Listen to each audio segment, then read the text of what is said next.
हमारा भाग 20 शुरू होता है, जिसका नाम है संवैधानिक संशोधन, जो कि दक्षिण अफ्रीका से लिया गया है। ओके, हमारे संविधान में संवैधानिक संशोधन की चर्चा भाग 20 के अंतर्गत अनुच्छेद 368 में की गई है।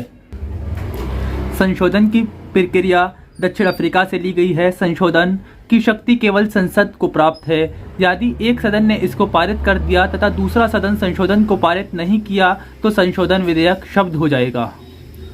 मतलब कि अगर संसद के दोनों सदनों ने पारित कर दिया तो कानून बन जाएगा, और अगर एक सदन कर देता है, दूसरा सदन इसे नहीं करता है, एक सदन कर देता है, दूसरा सदन इसे पारित नहीं करता संशोधन को, तो संशोधन विधेयक बन जाता है, विधेयक शब्द। ओके, संविधान सभा में अंबेडकर जी ने कहा था, हमने भारतीय संविधान को इंग्लैंड के समान लचीला नहीं बनाया है और ना ही यूएसए के समान कठोर बनाया है। जो भी व्यक्ति इस संविधान से असंतुष्ट है वह इसमें संशोधन कर सकता है। इसके लिए उसे बहुमत की आवश्यकता होगी। हमारे संविधान में 3 प्रकार से संशोधन किया जाता है: साधारण बहुमत से होने वाला संशोधन, विशेष बहुमत से होने वाला संशोधन और विशेष बहुमत के साथ साथ आधे से अधिक राज्यों के समर्थन वाला संशोधन। अब हम सबसे पहले देखेंगे कि साधारण बहुमत से होने वाला संशोधन। ओके, इस विधि के द्वारा संशोधन करने के लिए उपस्थित सदस्यों के आधे से अधिक की आवश्यकता होती है, मतलब 1/2 से अधिक की। ओके, इस पर राष्ट्रपति के हस्ताक्षर की आवश्यकता नहीं होती है। यही संशोधन ना होकर एक मामूली सुधार है। ये संशोधन ना होकर एक मामूली सुधार है, अतः इसे अनुच्छेद 368 के बाहर रखा गया है। जिसे अनुच्छेद 368 के बाहर रख देते हैं ना, उसमें राष्ट्रपति के हस्ताक्षर की आवश्यकता होती नहीं है। ओके, अब ये देखते हैं कि इस प्रकार के संशोधन किस विषयों में किए जाते हैं। जैसे नए राज्य का गठन करना हो, राज्य के क्षेत्र में परिवर्तन करना हो, नाम में परिवर्तन करना हो, या 2 से अधिक राज्यों का कुछ क्षेत्र लेकर एक नए राज्य का निर्माण करना हो, किसी राज्य में विधान परिषद का सर्जन करना हो या समापन करना हो, अनुसूची 2 में उल्लेखित विभिन्न पदाधिकारियों के वेतन या भत्ते में वृद्धि या कमी करनी हो। तो इस प्रकार के जो संशोधन होते हैं, विषय होते हैं, जैसे कि सर्वोच्च न्यायालय के न्यायाधीशों की संख्या में वृद्धि करनी हो या कमी करनी हो, विदेशी राज्य का भारत में विलय करना हो, अनुसूची 1, 2, 5, 6, 8 में परिवर्तन करना हो, तो साधारण बहुमत से कर सकते हैं। इस प्रकार के संशोधन में संसद के दोनों सदन से साधारण बहुमत से विधेयक पारित करने के पश्चात उसे राष्ट्रपति की स्वीकृति के लिए भेजा जाता है। यदि राष्ट्रपति ऐसे विधेयक पर अपना स्वीकृति दे देते हैं तो वह विधेयक अधिनियम में परिवर्तित हो जाता है। ये आपने साधारण बहुमत से होने वाला संशोधन देखा। अब देखते हैं विशेष बहुमत से होने वाला संशोधन। ओके, इस विधि के द्वारा संशोधन के लिए उपस्थित सदस्यों का 2/3 बहुमत की आवश्यकता होती है। सर्वाधिक संशोधन इसी विधि द्वारा भारत के संविधान के किसी भी अनुच्छेद में संशोधित किए जा सकते हैं। एग्जाम्पल के लिए मूल अधिकार का भाग 3, नीति निर्देशक तत्व का भाग 4 का संशोधन होगा तो वह विशेष बहुमत से होगा। ओके, विशेष बहुमत के आधार पर किया गया संशोधन अनुच्छेद 368 के अंदर माना जाता है, अधीन रखा गया है। ओके, विशेष बहुमत के अब देखते हैं, ये आपने विशेष बहुमत वाला पढ़ लिया, साधारण बहुमत वाला पढ़ लिया। अब देखते हैं कि विशेष बहुमत के साथ साथ आधे से अधिक राज्यों के समर्थन वाला संशोधन। ओके, तो यह संशोधन की सबसे कठोर विधि है। इस विधि के द्वारा संशोधन करने के लिए केंद्र सरकार को विशेष बहुमत से, मतलब कि 2/3 से, आधे से अधिक राज्यों और तथा 2/3 के साथ तो है ही, विशेष बहुमत से तो है, मतलब 2/3 से, तथा आधे से अधिक राज्यों को साधारण बहुमत से पारित करना होता है। इस विधि द्वारा वैसे विषयों में संशोधन किया जाता है जिससे राज्यों का हित जुड़ा हो, अर्थात ये विधि संघीय ढांचा बनाए रखने के लिए है। ओके, अब देखें कि इस प्रकार के संशोधन में निम्नलिखित विषयों में किया जाता है, जैसे विधायिका, कार्यपालिका, न्यायपालिका में संशोधन करना हो, समवर्ती सूची, राष्ट्रपति की निर्वाचक प्रणाली, राज्यों पर लगने वाला टैक्स यानी कि जीएसटी पे, 7वीं अनुसूची से संबंधित विषय, मतलब केंद्र और राज्यों के बीच जो संबंध होता है, संशोधन प्रक्रिया में नई विधि को जोड़ना या वर्तमान विधि को हटाना इसी विधि के द्वारा होगा। रिमार्क में देखते हैं, राष्ट्रपति के महाभियोग में कुल सदस्यों का 2/3 बहुमत लिया जाता है, जबकि संशोधन में उपस्थित सदस्यों का 2/3 बहुमत लिया जाता है। ओके, इस प्रकार के संशोधन को 368 के अधीन माना जाता है। नोट में देखते हैं, संविधान संशोधन विधेयक के संबंध में संयुक्त बैठक का कोई प्रावधान नहीं है। संविधान संशोधन विधेयक को प्रस्तुत करने के लिए राष्ट्रपति की पूर्व अनुमति की आवश्यकता नहीं होती है। अब हम देखेंगे कि जो मूल अधिकार से संबंधित कुछ सुप्रीम कोर्ट ने निर्णय लिए। ओके, पहला वाद था शंकर प्रसाद वाद। इसमें सुप्रीम कोर्ट ने कहा कि संसद मूल अधिकार के साथ साथ संविधान में कहीं भी संशोधन कर सकती है। दूसरा आया सज्जन सिंह विवाद। इसमें सुप्रीम कोर्ट ने कहा कि मूल संसद जो है मूल अधिकार के साथ साथ संविधान में कहीं भी संशोधन कर सकती है। मतलब दोनों, उसमें शंकर प्रसाद और सज्जन सिंह विवाद में दोनों में कहा कि मूल अधिकार के साथ साथ कहीं पे भी संशोधन कर सकती है। लेकिन तीसरा आता है गोलकनाथ विवाद। इसमें 11 जज की बेंच थी। यह दूसरी सबसे बड़ी संवैधानिक पीठ थी। इसमें सुप्रीम कोर्ट ने कहा कि संसद मूल अधिकार में संशोधन नहीं कर सकती। फिर इसके बाद आता है केशवानंद भारती विवाद। इसमें 13 जज की बेंच थी। ये सबसे बड़ी संवैधानिक पीठ थी। इसमें कहा गया कि संसद मूल अधिकार में संशोधन कर सकती है लेकिन संविधान का मूल ढांचा प्रभावित ना हो।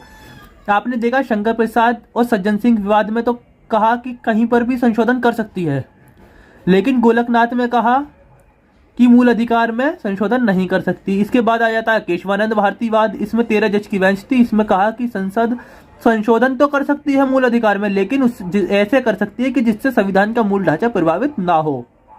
अब आप देखें यहाँ पर मैंने कुछ जो इम्पोर्टेंट संशोधन थे वो ले रखे हैं यहाँ पर, लेकिन आप चाहें तो डिटेल में जाकर भी पढ़ सकते हैं क्योंकि संशोधन काफ़ी सारे हैं, आप लाइन से भी याद कर सकते हैं। लेकिन मैंने कुछ इम्पोर्टेंट्स जो एग्जाम में आते रहते हैं वही संशोधन लिए हैं। जैसे कि प्रथम संविधान संशोधन 1951, ये नवी सूची में हुआ था जमींदारी उन्मूलन को लेकर। ओके, 7वां संविधान संशोधन 1956, ये भाषाई आधार पर राज्यों का गठन किया गया था। 8वां संविधान संशोधन 1960, इसमें लोकसभा तथा विधानसभा में SC ST सीटों का आरक्षण दिया था। 1960 से लेकर 70 तक कर दिया था। ओके, 18वां संविधान संशोधन 1966, शाह आयोग की सिफारिश पर पंजाब राज्य का पुनर्गठन हुआ था। 35वां संविधान संशोधन 1974, सिक्किम को भारत का सह राज्य बनाया गया था। और 36वां संविधान संशोधन 1975, सिक्किम को भारत का 22वां राज्य बनाया गया था। 39वां संविधान संशोधन 1975, राष्ट्रपति, उपराष्ट्रपति और प्रधानमंत्री के चुनाव में सुप्रीम कोर्ट जो है वो हस्तक्षेप नहीं करेगी, लेकिन सुप्रीम कोर्ट ने इसे रद्द कर दिया था। ओके, 42वां संविधान संशोधन 1976, इसे सरदार सरोवर सिंह समिति की सिफारिश पर लाया गया। 59 प्रावधान जोड़े गए इसमें, इसे मिनी संविधान कहा जाता है। ये लोकतंत्र पर प्रतिकूल प्रभाव डालता है। ये भारत को एकात्मक बना रहा था। इसमें राष्ट्रपति को मंत्रिमंडल की सलाह मानने के लिए बाध्य कर दिया गया। आपातकाल प्रधानमंत्री की सलाह पर लागू होगा ये कहा गया। लोकसभा का कार्यकाल इसमें 6 वर्ष कर दिया गया। इसमें आंतरिक अशांति के आधार पर आपातकाल को लागू किया जाएगा ये कर दिया गया। मूल कर्तव्यों को जोड़ा गया। प्रस्तावना में 3 नए शब्द समाजवादी, पंथ निरपेक्ष, एकता तथा अखंडता को जोड़ा गया। ओके, इसके बाद आता है 44वां संविधान संशोधन 1978। इसके द्वारा 42वें संविधान संशोधन की कमियों को दूर किया गया। मोरारजी देसाई इसे लेकर आए। संपत्ति के अधिकार को कानूनी अधिकार बनाकर 300 के काम में भेज दिया गया। राष्ट्रपति को मंत्रिमंडल की सलाह पर एक बार पुनर्विचार करने का मौका दिया जाए, ये इसमें जोड़ा गया। आपातकाल को प्रधानमंत्री के स्थान पर मंत्रिमंडल की सलाह पर किया गया। आंतरिक अशांति के स्थान पर इसमें सशस्त्र विद्रोह शब्द जोड़ा गया। और लोकसभा का कार्यकाल 6 वर्ष से घटाकर दोबारा से 5 वर्ष कर दिया गया। ओके, अब देखते हैं 45वां संविधान संशोधन 2010। इसके द्वारा सुप्रीम को SC तथा ST का आरक्षण 2010 से बढ़ाकर 2020 तक कर दिया गया। 52वां संविधान संशोधन 1985, इसमें दल बदल को जोड़ा गया। 61वां संविधान संशोधन 1989, इसमें मताधिकार की आयु 21 वर्ष से घटाकर 18 वर्ष कर दी गई। 65वां संविधान संशोधन 1990, इसमें SC आयोग का गठन किया गया। इसमें हमारी ट्रिक है 65 SC 90। ओके, 89वां संविधान संशोधन 2003, इसमें ST आयोग का गठन किया गया। 69वां संविधान संशोधन 1951, इसमें दिल्ली तथा पांडिचेरी में विधानसभा का गठन किया गया। 70वां संविधान संशोधन 1992, इसमें दिल्ली तथा पांडिचेरी विधानसभा को राष्ट्रपति के निर्वाचन मंडल में शामिल किया गया। 73वां संविधान संशोधन 1992, इसमें पंचायती राज के 11वीं अनुसूची को जोड़ा गया। 74वां संविधान संशोधन 1992, इसमें नगर पालिका की 12वीं अनुसूची को जोड़ा गया नगर पालिका को। 86वां संविधान संशोधन 2003, अनुच्छेद 21A के तहत इसमें प्राथमिक शिक्षा को मौलिक अधिकार बना दिया गया। 86वां संविधान संशोधन 2003 के द्वारा अनुच्छेद जोड़ा गया 21 का ए, इसके तहत प्रारंभिक शिक्षा को मौलिक अधिकार बना दिया गया।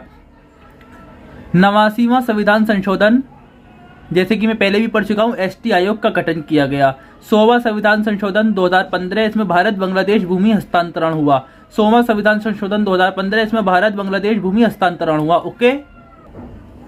101वां संविधान संशोधन 2017, ये 122वां संविधान संशोधन विधेयक था, जीएसटी। ओके। 101वां संविधान संशोधन कौन सा था? 101वां। और संशोधन विधेयक कौन सा था? ये 122वां, जो कि 2017 में आया, जीएसटी। ओके। 101 जीएसटी।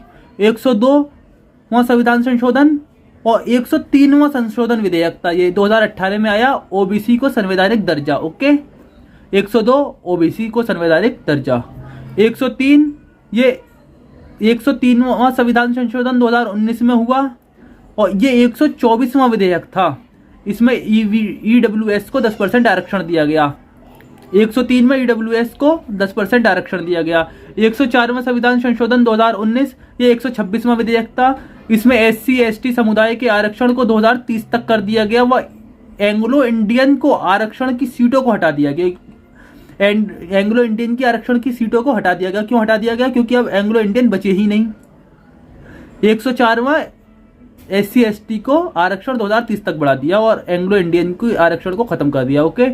105वां संविधान संशोधन 2021, ये 127वां विधेयक था। इसमें राज्यों ओबीसी सूची बनाने का अधिकार दे दिया गया। राज्यों को ओबीसी सूची बनाने का अधिकार दे दिया गया। 105वें में क्या? राज्यों को ओबीसी सूची बनाने का अधिकार दे दिया गया। अब मैंने एक पॉइंट यहाँ पर ऐड किया हुआ है, ये 16 आर्टिकल 26 नवंबर 1949 को ही लागू हो गए थे। जैसे कि आपने देखा होगा कि 1950 में संविधान लागू हुआ था, लेकिन 1949 में ही ये 26 नवंबर 1949 को जब कानून बना, संविधान बना, जब भी ये 16 आर्टिकल हाथ के हाथ लागू हो गए थे। कौन कौन से? 5, 6, 7, 8, 9, 60, 324, 366, 367, 379, 380, 388, 391, 392, 393, 394। ओके। अब हम याद कैसे करेंगे इसे? हम इसके कॉलम बना लेंगे, 1, 2, 3, 4, 5, 6, 7, 7 भाग में याद करेंगे। कैसे?